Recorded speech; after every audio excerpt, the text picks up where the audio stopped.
Hi, my name's Tom, and this is my third installment of my series on hyper-focus activity. If you haven't watched the other two yet, they're available on my channel. This one, I'm going to talk about the second of the four aspects of our brain development that impacts our thinking and the way that we interact with the world. And this one is about dopamine. Dopamine is a neurotransmitter in the brain that is part of the reward system. It's a drug that makes us feel good. And those of us who have this hyper-focus ability don't have the same levels of dopamine throughout our brain. So we don't respond to things the same way as most people. We're a little slower on the uptake. We do tend to get a little more emotional. It's very, very easy for us to lose our tempers, as my ex-wife knows, as my daughter knows, and as I know.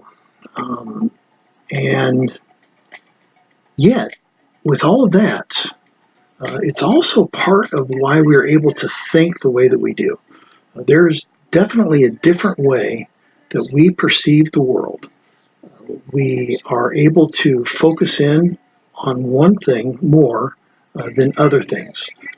My teachers used to really get mad at me when I was a kid. I was classic ADHD.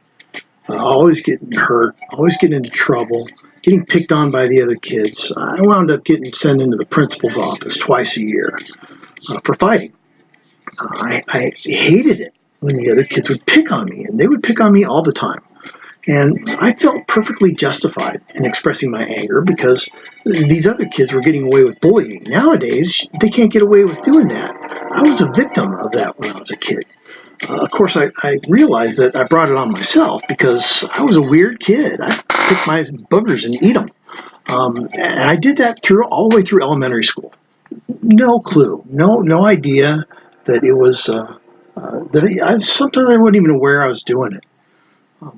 And it's because of the lack of these chemicals in our brain and the reward and system that goes on inside there. Because, when you do the right thing and you feel good, it's because you get a dopamine rush.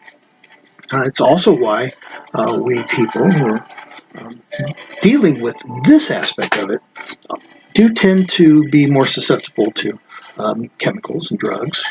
And I recognize that. I've been like that my whole life. But the thing that frustrates me about it is when I was reading this article, every other word was disorder. Every other word was problem. Everything about it was geared towards making you think that it's something bad. Okay. Now, uncontrolled, yes. Uncontrolled, somebody who's dependent upon chemicals to keep it under control, the chemicals can help reality over time and make permanent changes in your brain so that the ADHD doesn't have as much of a negative impact. But there are a lot of positive things that come with it. And the way that I learned to deal with it was that my dad, who also ADHD and was a child psychologist, read enough about it and understood enough about it to realize that there are behavioral ways of dealing with it. And by behavioral, I mean that you can make yourself aware of what's going on, and then when you're aware, you can change. But it's still a conscious change. One of the things that I've noticed differentiates me with 95% of the population is that I have to consciously decide to do something that everybody else does automatically. I call it making my lists. I have lists for getting dressed to go on a job interview. I have one for when I go to church, one when I go on a date. I don't use that one as often as I'd like to, though. But they're lists. They're things that I know that I can do, and I go through and I read them and I check them off to make sure that I've taken care of everything that I can take care of in order to look my best and give the best impression to whoever I'm meeting in society. When I don't have to go out, I don't care. I mean, look at me. I haven't shaved in weeks. Um, I sit at home working on the computer all day. I love it. I love it. I love my life. I can see things. I can focus in on things. I understand things in ways that most people can't because I'm not locked into these lists, these filters.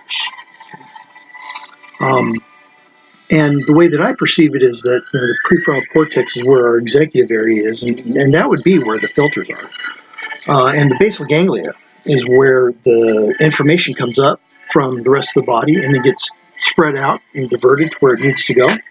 And in most people, it's pretty even. Since the growth rate of the brain from the occipital to the frontal is consistent, then the normal person has a consistent level of neural fiber density throughout their white matter.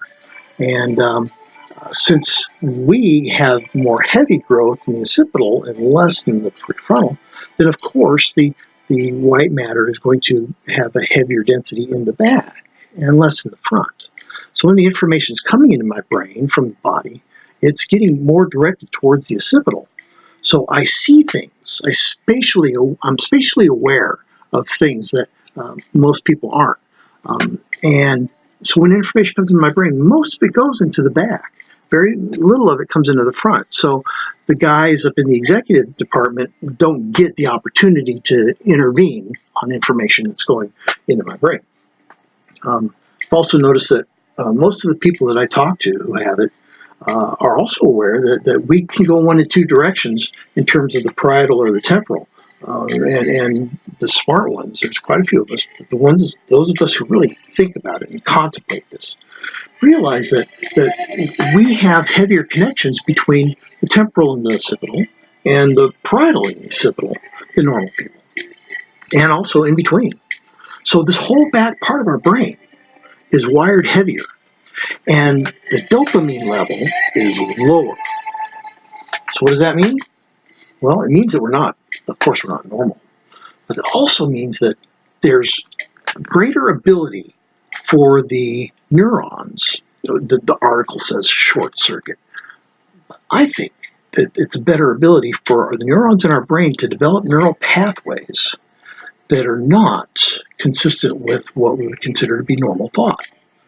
So that's why I come up with ideas out of the box, out of the blue. And they're not random. It's not like I'll just all of a sudden have a weird thought that has absolutely nothing to do. It makes me psycho. No, it's not that. It's that I have an ability to perceive many different possibilities to any particular problem. And as I've gotten older and learned more and had more and more experience, it's just grown tremendously.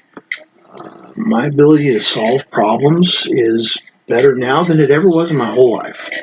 And across every career I've ever had, from being a contractor, taking care of apartments, a real estate agent, preacher, all of it, now a CPA, all of it benefits from this ability because I see things and I can come up with solutions faster.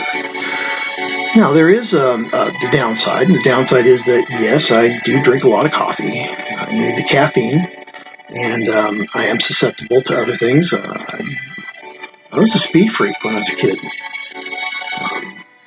And, of course, I would be a speed freak because it's the speed, it's the amphetamines that they give the kids that helps the kids to deal with their ADHD. For some reason, that speed improves our ability to focus on things that we wouldn't normally focus on. We still have the brain power. Everybody else likes it when we're on Ritalin or whatever because we appear normal. And for normal people, for us to appear normal means that when we're talking to you, we're listening and paying attention and giving you eye contact, but our brain will still be somewhere else. And the frustrating thing about growing up and being a kid with ADHD was that I could see through all the crap. And it was hard because when I would get punished for getting into a fight, I never took the punishment seriously because honestly, it wasn't my fault. It wasn't. I got in trouble all the time. Everybody thought it was behavioral. They just thought I was lazy or a daydreamer or whatever, not paying attention. But it is physiological. And that's another argument for the plasticity of the brain because we're not locked into the negative aspects of this. Over time, growing up, I learned and I took care of things, and I still do. But I still have that ability to just see all the stuff. All right, so that's 10 minutes tonight. Thank you for paying attention, tuning in. There'll be another one later. I don't know how often I'm going to do them, but I'll do them. Thank you. Bye.